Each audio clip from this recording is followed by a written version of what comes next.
제가 늘 이야기합니다마는 지금 내 곁에 있는 사람, 그 사람이 내 인생에서 가장 소중한 사람이고요. 그리고 그 사람이 행복하면 내가 행복합니다. 내 곁에 있는 사람이 행복하지 못한데 내가 행복하겠다고 어떤 노력을 해도 나는 행복할 수 없습니다. 그러므로 내가 행복하기를 원하는 사람은 내 곁에 있는 사람을 행복하게 하면 됩니다. 그러면 내가 행복해지는 것입니다. 여러분에게 이런 지혜가 있기를 주의 이름으로 축원합니다. 여러분은 혹시 내가 왜 교회를 다닐까? 신앙생활을 하는 이유가 뭘까? 생각해 보셨습니까? 사람은 누구나 한계를 가지고 있습니다. 그러기에 살면서 문제를 만날 수밖에 없고요. 그런데 문제를 만나면 나 스스로 그 문제를 해결할 만한 능력이 없는 거예요. 그래서 전능하신 분에게 도움을 구합니다.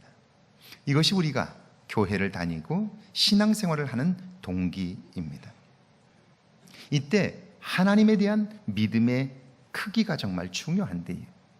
그것이 얼마나 오랫동안 진실하게 기도할 수 있는지를 결정하기 때문입니다. 기도하면 반드시 응답하신다. 그렇게 확실하게 믿는 사람은요, 결코 기도를 쉬지 않습니다. 그래서 반드시 응답을 받습니다. 그러나 그 믿음이 작은 사람은요, 계속해서 흔들려요. 오랫동안 기도하지 못할 뿐 아니라 여기저기 기웃거립니다. 이것은 단순히 신앙만 그런 것이 아니고요, 우리의 삶도 그렇습니다. 선이 반드시 악을 이긴다고 믿는 사람은요, 어떤 경우에도 자기 양심을 따라 삽니다. 그래서 어느 순간 그의 삶이 빛이 납니다. 여러분에게도 이런 믿음이 있으시죠? 우리 한번 영상을 한번 보실까요? 같이 한번 봅니다. 입맛을 다시는 익살스러운 얼굴이 그려진 이상효, 모르는 분들 없으시죠? 식품 기업으로는 설명할 필요 없이 유명하지만 자산 규모만 보면 재계 순위 100위에도 못 드는 중견 기업입니다. 하지만 이번에 쟁쟁한 대기업들과 함께 청와대 초청을 받았습니다. 그 이유는 소비자들이 붙여준 별명 갓두기 속에 숨어 있습니다. 자, 갓두기라는 별명은 여러 가지 미담이 알려지면서 붙게 됐는데요. 미담 가운데 1,500억 원의 상속세를 아무런 편법을 동원하지 않고 모두 납부한 일화가 유명합니다. 지난해 12월 선대 회장 고 함태호 명예회장의 별세로 함영준 현 회장이 주식을 상속받으면서 상속세 1,500억 원을 5년에 걸쳐서 완납하겠다고 약속을 했습니다. 그동안 재벌들의 상속세를 줄이려는 편법 증여에 익숙했던 국민들에게는 신선한 충격으로 다가왔습니다. 자, 그런데 이런 미담들은 오뚜기가 먼저 나서서 홍보한 적이 없습니다. 왼손이 한 일을 오른손이 모르게 하라는 철학을 철저히 지켜왔는데요. 창업주 고 함태호 명예회장의 선행들이 사후에 뒤늦게 알려져서 화제를 모았습니다. 심장병 수술비가 없어서 목숨을 잃은 신생아의 안타까운 소식을 듣고는 24년이나 어린 환자들의 수술비를 지원해온 건데요. 지금은 아들 함영준 회장이 아버지의 뒤를 이어서 후원을 이어가고 있습니다. 함태호 명예회장은 무려 300억 원대의 주식을 2015년 미랄복지재단에 몰래 기부한 사실도 뒤늦게 알려졌습니다.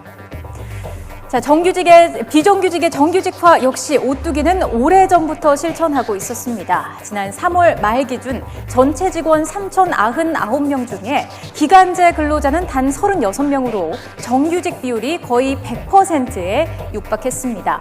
더군다나 마트에서 시식을 담당하는 사원까지 정규직으로 채용했는데요. 이에 따라 신을 뜻하는 단어 갓에 오뚜기를 합성한 단어 갓두기라는 별칭까지 얻게 됐습니다.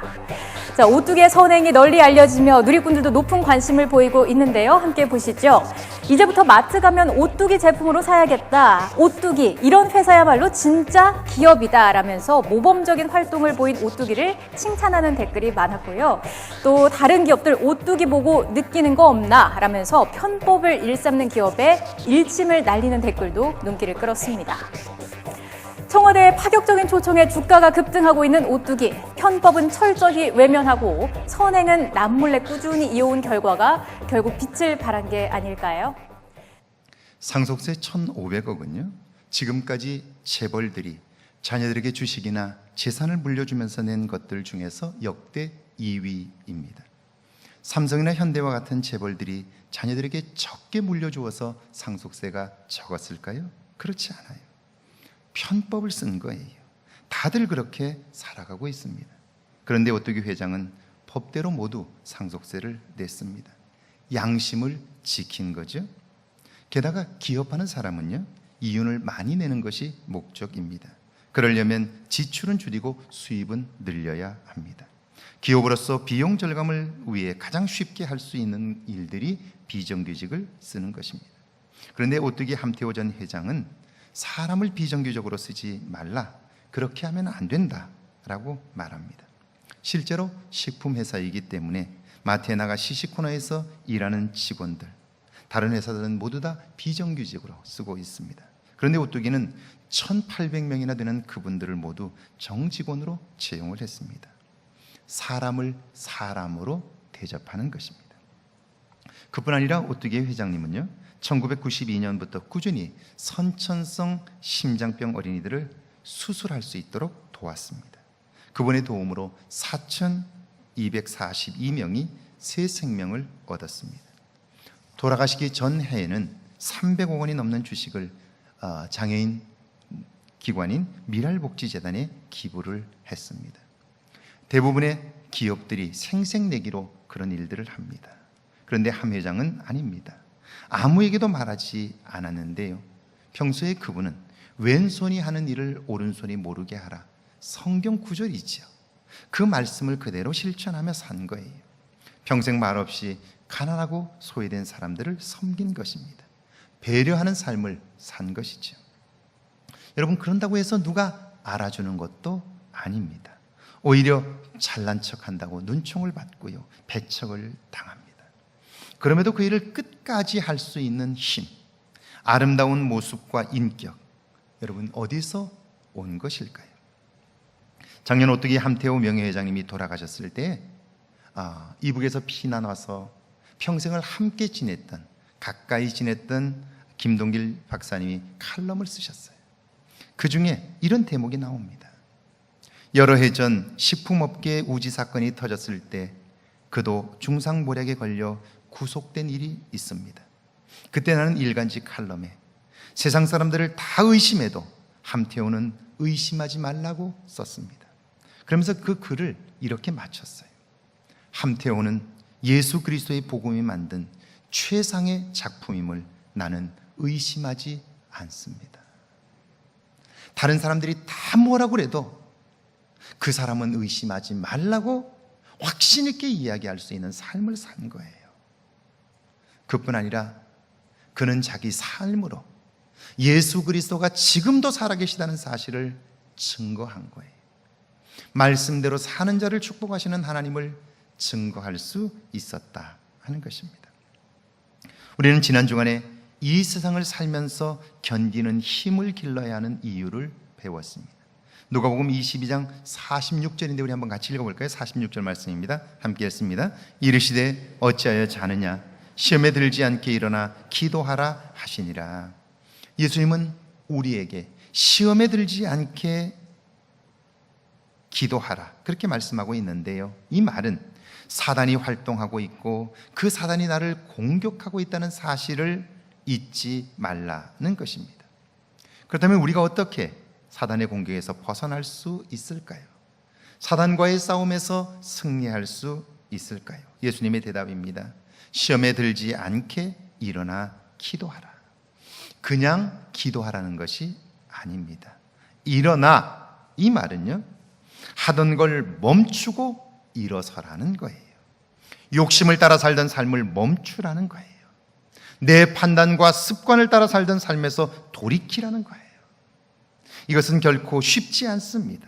우리 힘으로 잘 되지 않아요. 그러니까 기도하는 거예요. 하나님의 도움을 진실로 구하는 거예요. 기도할 때 우리는 유혹의 자리에서도 견딜 수 있는 힘을 얻습니다. 사단의 유혹을 이기고 신앙의 삶을 살 수 있는 거예요. 예수님은 이처럼 아주 구체적으로 제자들에게 말씀하셨어요. 그런데 그 말씀을 들었고 주님과 함께 했던 제자들은 어떨까요? 예수님께서 십자가를 져야 할 시간이 다가왔습니다. 참 안타까운 것은 예수님을 죽이는 그 일이 예수님께서 사랑한 제자 유다로부터 시작이 됩니다. 누가복음 22장 47절과 48절인데 한번 같이 읽어볼까요? 47절과 48절입니다. 말씀하실 때에 한 무리가 오는데 12 중에 하나인 유다라 하는 자가 그들을 앞장서 와서 예수께 입을 맞추려고 가까이 하는지라 예수께서 이르시되 유다야 내가 입맞춤으로 인자를 파느냐 하시니, 여러분 유대인들에게 있어서 입맞춤은 크게 세 가지의 의미를 가지고 있습니다. 그 첫째는 살아있음에 대한 기쁨의 표시입니다. 오랫동안 만나지 못했던 사람, 그 사람을 만나고 나서 당시로서는 교통수단이 그렇게 좋지 않았기 때문에 한번 헤어지면 다시 만나기가 어려워요. 그래서 늘 궁금한 거예요. 이 사람이 살아있을까? 이 사람이 어떻게 어려움을 겪지는 않을까? 늘 마음에 담고 걱정하는 거예요. 그러다가 그 사람을 만나보니까 건강하게 잘 지내고 있어요. 그때 그를 만나며 기뻐하는 거예요. 아직 살아있었구나. 그가 살아있었다는 것 때문에 기뻐하는 것, 그게 입맞춤 인사의 첫 번째 의미예요. 두 번째는 평안을 비는 거예요. 여러분, 먼 길을 떠나는 사람에게 내가 할 수 있는 게 뭐가 있어요? 자식이 직장을 얻어서 멀리 객지로 나가면 여러분, 부모가 할 수 있는 일은 아무것도 없어요. 그러나 그때에도 그의 안녕을 기원하는 거예요. 그를 위하여 기도하는 것, 그것이 입맞춤 인사의 의미이죠. 세 번째는 사랑과 환대의 표시입니다. 입맞춤 인사를 한마디로 정의하면 사랑과 존중이에요. 그런데 이런 인사를 유다는 배신의 표시로 사용했습니다. 욕심을 위해서 수단과 방법을 가리지 않은 거죠. 예수님은 시험에 들지 말라 말씀하지만 이미 유다는 시험에 들고 만 거예요.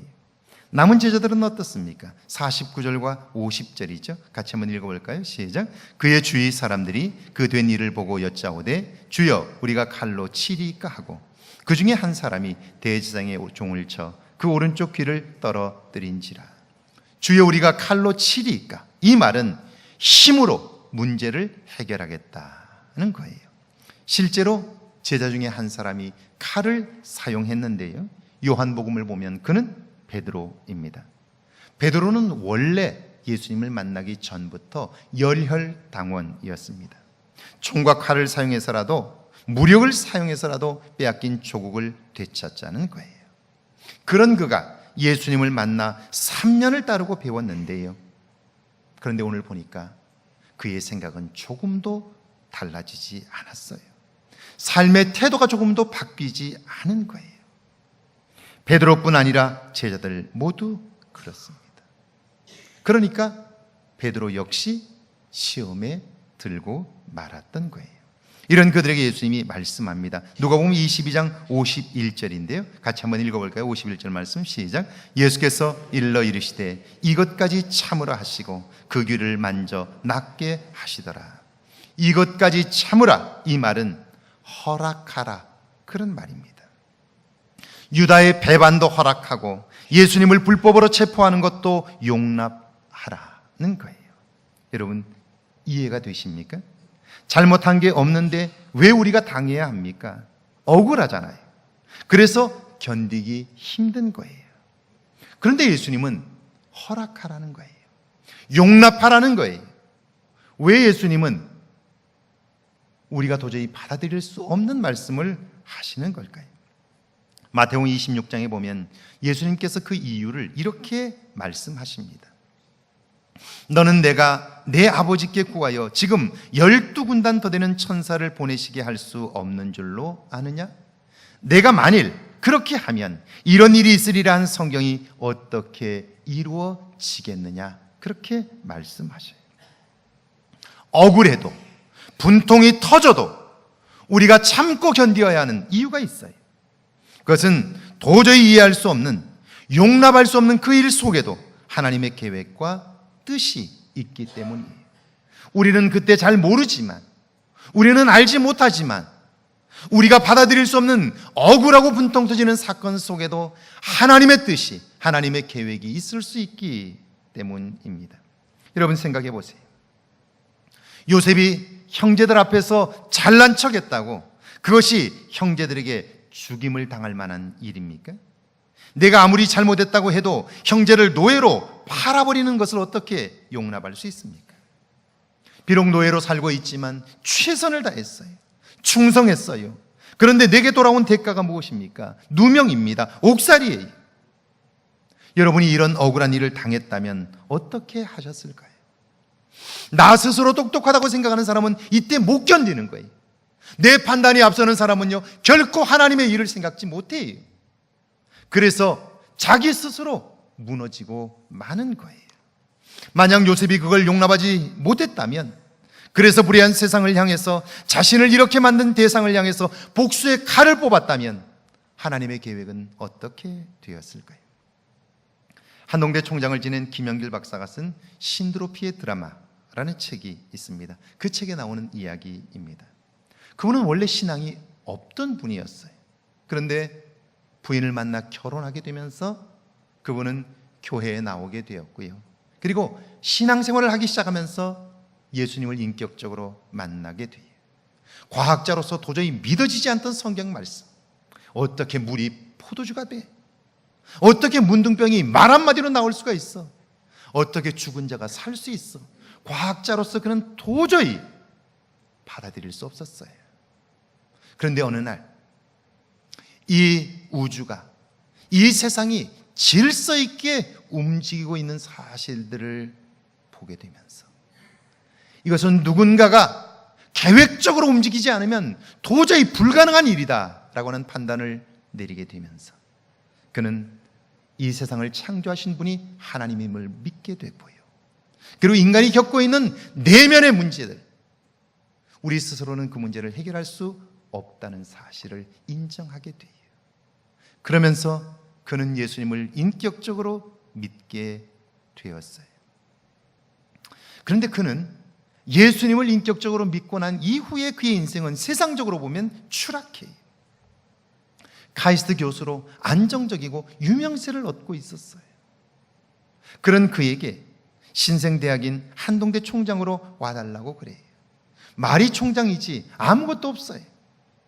총장이 나서서 돈을 끌어와야 되고요. 고생을 해야 하는 자리예요. 그런데 하나님이 나를 부르고 있다는 사실 때문에 그는 안정적인 자리를 버리고 그곳으로 갔어요. 그런데 학교에 부임하자마자 학교를 전적으로 후원하는 기업이 도산했어요. 돈 들어갈 때는 정말 많은데 돈은 하나도 없습니다. 결국 마이너스 통장으로 대학을 시작합니다. 그런데 1997년 IMF가 나면서 은행도 돈을 빌려주지를 않습니다. 그러니까 학교 운영도 어렵고 외국에서 온 교수들 월급을 줘야 사는데요, 그걸 줄 수가 없는 거예요. 할 수 없이 정부에서 지원받은 돈의 일부를 학교 운영비로 쓰게 됩니다. 2001년 5월 12일 이것 때문에 김 총장은 법정 구속을 당합니다. 지금까지 현직 총장이 법정에서 구속을 당하는 일은 없었어요. 그가 처음이에요. 그런 수모를 당하게 돼요. 그 일이 있게 되자 신문들은 연일 떠들기 시작합니다. 주변에 있는 사람들도 그를 비난하기 시작합니다. 돈을 떼어먹었네, 사기꾼이네, 별별 소문들이 다 납니다. 견디기 힘든 시간들을 보냈어요. 그런데 감옥 안에서 그는요, 놀라운 일을 경험합니다.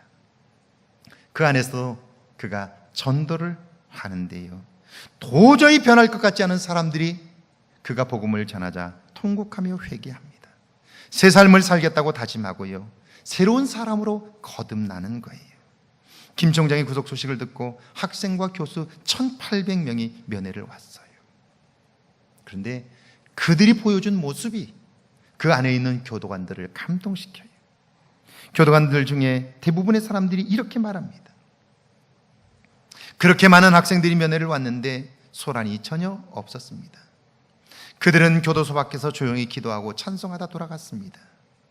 학생들이 돌아간 자리에는 휴지 조각 하나가 없었습니다. 총장님, 당신과 학생들을 보니 신앙교육이 위대합니다. 하나님은 정말 한동대는 정말 하나님의 대학임이 틀림없습니다. 그래요. 그 글을 마치면서 김영길 총장은 이렇게 말합니다. 우리가 기독교인이 된다는 것은 아무런 시련 없는 삶을 사는 것이 아닙니다. 기독교인이 된다는 것은 하나님의 도구로 쓰임받는 것입니다. 우리가 하나님의 도구가 될 때 가장 먼저 찾아오는 것이 고난입니다. 시련의 풀물을 거치지 않고는 하나님의 도구로 쓰임받을 수 없습니다. 하지만 우리가 이 역경을 회피하거나 도망간다면 우리는 하나님의 뜻을 이룰 수 없습니다. 그래서 우리는 기도할 수밖에 없습니다. 내 뜻을 쳐서 하나님의 뜻에 복종시키는 것입니다. 이것까지 참으라. 그러므로 예수님의 이 말씀은 하나님의 뜻을 이루라는 거예요. 그 일을 위하여 어떤 경우에도 참고 견디는 힘을 기르라는 거예요. 오늘 구약의 본문을 한번 보세요. 신명기 34장 7절입니다. 같이 한번 읽어볼까요? 신명기 34장 7절입니다. 함께 읽습니다. 모세가 죽었을 때에 나이 120세였으나 그의 눈이 흐리지 아니하였고 기력이 쇠하지 아니하였더라. 모세가 40년 동안 고생하면서도 참고 견뎠던 것은 내가 너를 젖과 꿀이 흐르는 땅으로 인도하리라 하신 하나님의 약속 때문이었어요. 그런데 이제 그 땅이 코앞에 있는데 하나님은요, 너는 그곳에 들어갈 수 없다 하는 거예요. 사람은 이런 상황이 되면 일단 배신감이 들어요. 감정이 상합니다. 그러면 우리의 이성이 더 이상 작동하지를 않습니다. 억울하고 분통이 터져 견딜 수 없는 거예요. 게다가 9절을 한번 읽어볼까요? 9절 함께 읽습니다. 모세가 눈의 아들 여호수아에게 안수하였으므로 그에게 지혜의 영이 충만하니 이스라엘 자손이 여호와께서 모세에게 명령하신 대로 여호수아의 말을 순종하였더라. 그런 상황에서도 혹시라도 내 아들을 후계자로 세운다면 상황은 달라질 수 있습니다. 그런데 아닙니다. 모세로서는 정말 동의할 수 없는 상황, 화가 나고 견딜 수 없는 상황을 만난 거예요. 거기다가 그에게는 눈이 흐리지 않았고 기력이 쇠하지 않았어요. 힘이 있어요. 누가 뭐라고 해도 내 뜻대로 할 수 있는 힘이 내게 있는 거예요. 여러분, 모세에게는 지금 힘이 있습니다. 절대적으로 자기를 따르는 백성들이 있어요. 그럼에도 그는요, 자신의 힘을 감정에 따라 사용하지 않습니다. 내 판단, 내 뜻을 실행하는데 그 힘을 사용하지 않습니다. 어떻게 그럴 수 있었을까? 오랫동안 인내하는 훈련을 한 거죠. 그뿐 아니라 여러분, 모세는 애굽에서 나올 때에 제일 먼저 그의 조상 요셉의 유언을 기억하면서 요셉의 유고를 안고 왔어요. 그가 요셉의 유고를 안고 40년 동안을 왔어요. 오면서 무슨 생각이 들었을까요? 사람은 무엇인가 되려고 하고요, 자기의 목표를 이루려고 하지만 당대 최고의 권세를 가졌고 가장 높은 자리에 올랐던 요셉을 보세요. 시간이 지나니까 한 줌의 유골로 남은 거예요. 400년이 지나니까요, 아무도 그를 기억하는 사람이 없어요. 오늘 그들이 요셉을 기억하는 이유가 뭘까요? 그가 애굽의 총리 대신이었기 때문일까요? 그 엄청난 권세를 가졌기 때문일까요? 그렇지 않아요. 그가 남긴 유언 때문이에요. 내가 죽거든 내 조상들이 묻힌 땅, 열조들이 돌아간 그곳으로 나를 옮겨달라고, 나를 이장해달라고 남긴 유언 때문이에요. 하나님 때문인 거죠. 말씀 때문인 거예요. 모세가 그걸 생각하는 거예요. 여러분, 요셉의 유고를 안고 오는 동안 모세는 수없는 생각을 했을 거예요. 인생에 있어서 가장 중요한 게 뭘까?